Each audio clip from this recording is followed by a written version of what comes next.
So I'm going to talk a bit about loss prevention, but I will bring it down to the manning agency level because the organization I run is a manning agency for the company I'm part of. First, we are fully aware of the obvious unexpected financial impacts when a crew falls ill or injured on board. So you look at medical costs, you look at unplanned crew change costs, you look at sick wages, for me as a lawyer, litigation costs and crew legal claims. Then you have also office man hours. It's one of the most stressful time at work because then you have to prepare the on-signing crew while getting off the sick one. And there are studies that were presented, one of which is by Henry Hartington Scott in 2013. They say that from a handful, around 420,000 seafarers that form part of their sample, about 7% will be evacuated per year. So conversely, that's about 1 in 5 ships will be forced to divert course for medical reasons per year. And statistically, how does that convert to financially? Maybe a lot of us may not be aware. According to studies, it is about a total of 163,750 euro, an average per ship per year. This is a 2013 study. So how does the sampling, the average come about? You have fuel cost, about 78,750 euros, plus helicopter costs, plus indirect costs. So this is an average statistics or amount that they raised. That was in 2013. So cost reduction alone is not enough for any shipping company to review hidden costs of onboard injury or illness. We already have instituted, most of us in the industry in the Philippines, we have robust pre-employment medical examination. We also go into the tried and tested formula of root cause analysis through collaborative efforts of all stakeholders in the company when there is an incident happening. Data science or data analytics is available as a basis as well for every company to craft policies and create decisions to ensure that the intended results stem from firm facts. So we go to why this happened and what is really truth of life on board.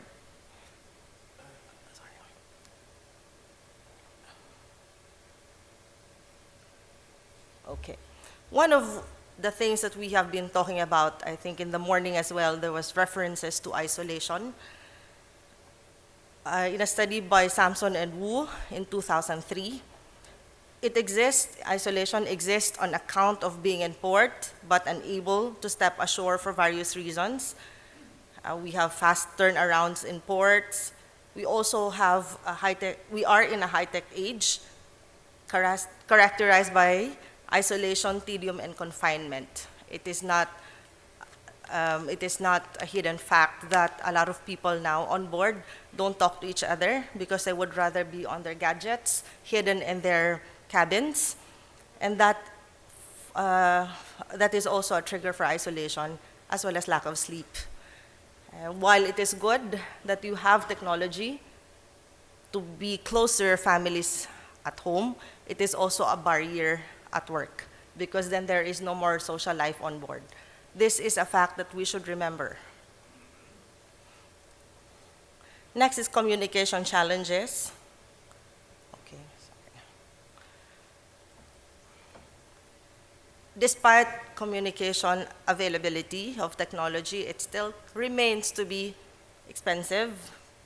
You are lucky if you are in coastal trade, so you're able to call, but far out into the sea, then you have to use satellite, which is a bit expensive. And as well as there's difficulty of seafarers face in communicating properly with their family back home and in maintaining relationships. This is a Smith study in 2016.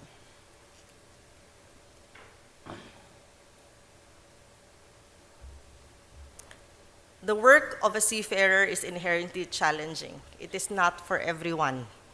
I keep on telling my colleagues at sea that this is not for everyone. It is not a right to be at sea, and you have to be really fit to be at sea. It is difficult in itself. And when you look at studies as well as anecdotal evidence, you see that they also do not inform their partners or their families how difficult or how harsh or even risky the working and living conditions are on board.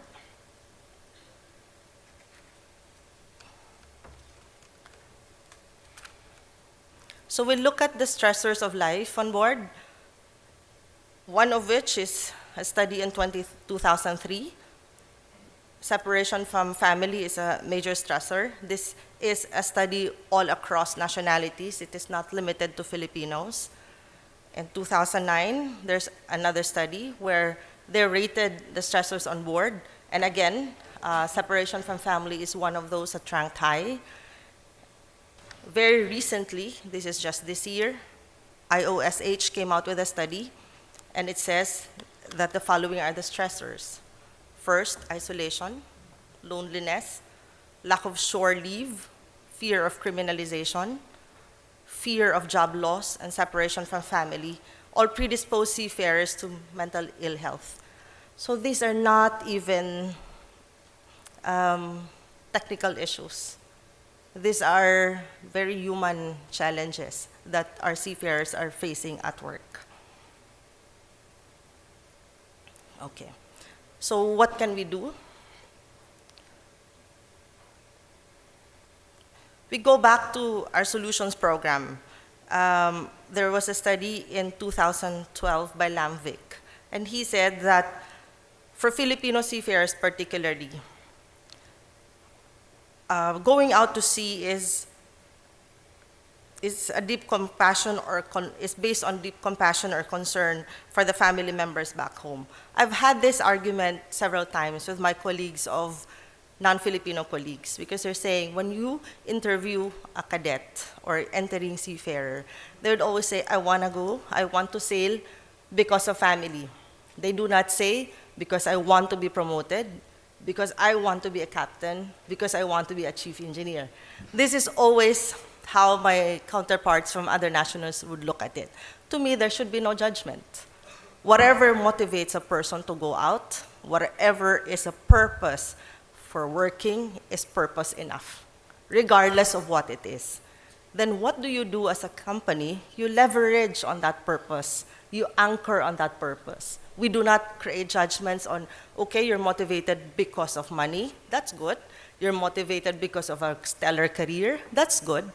If you're motivated to help your family, that's not bad. It is equally the same. So whatever fits you, right? So as a company, we do not distinguish. You leverage and you recognize and you leverage. So for us, this is the underlying purpose for Filipinos. Do you agree? Filipinos who are here, please raise your hands if you agree. Oh, only so few. Okay, see? Even a captain, Captain Brent, he agrees. So this is our fact, this is our reality. Then, so what do we do? As part of our solutions program, leveraging on purpose, we realize that if we dissociate from that, while we have a training center focusing on technical skills, on whatever a competence development they need to go to, a component of us have to look into the sides that are not focused into, which is what Captain Bartilad was trying to explain earlier. On our part, we realize that we have to have a program that is anchored and centered in family. So any performance management issues, contract matters, health and wellness concerns we discuss with a Filipino seafarer will make sense to him when our conversation is put in the context of the family. This is a solutions program we have at the manning agency level. So what could be developed? You can have, parenting workshops. You can have also self-help guidance on improving mental resilience, and series focusing on wellness, on health, physical, mental, emotional, and spiritual wellness. So our objective is to equip the seafarers and his family with skills that would empower them to become effective, even as a family unit, to overcome challenges such as health issues, to focus on their long-term goals as a family, including what will happen to them after the contract ends or when the seafarer retires. And so that you provide them with the resilience to combat constant high-stress work, looming threats of piracy on board, and the associated risk to mental health in the workplace.